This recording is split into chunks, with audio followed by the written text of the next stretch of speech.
Welcome back. Now to part 3 of our series, Confessions of a Mob Informant. If you've been watching the last couple of days, we've been telling the story of Red We Met. For years, he played a dangerous role as an FBI mole in taking down the Chicago mob.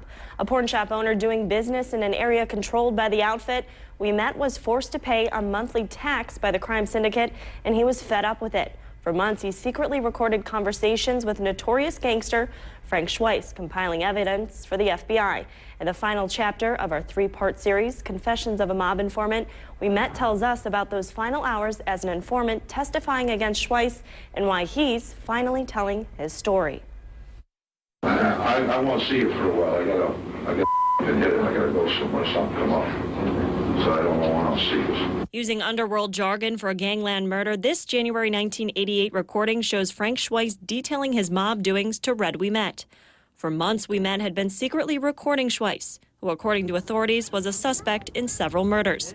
The FBI was closing in on him. Was there any point in time where you thought there was a weight lifted off your shoulders? The day they arrested Frank. The day they arrested Frank, September 15th, 1988. We Met recalls that day. Agents, they'd set it up, they called me. I was out of town. I had bought a new home, new location. And they told me to come in. And during that period of time, they had maybe a half a dozen agents in my home, hiding in closets and radios, and they had airplanes following them. I had put a call into him, told him it was an emergency, I had to see him. And he came to my home, and he came in and says, well, he asked me what the problem was, and I said, I'm going out of town for a while, and I won't be able to see you, and so I want to give you some money just in case, so there's no beef. And he said, why'd you do that? He said, I'd take it out of my kick. He said, you don't need to do that, Red. And I said, well, I wanted to make sure I'm right with everybody. And when he left the house, the tape went off. I went, as usual, I went and turned off the tape like I normally do. Everybody came out of the closets in my bedroom upstairs, the woodwork. They were all listening on radios. And they arrested him and put the cuffs on him.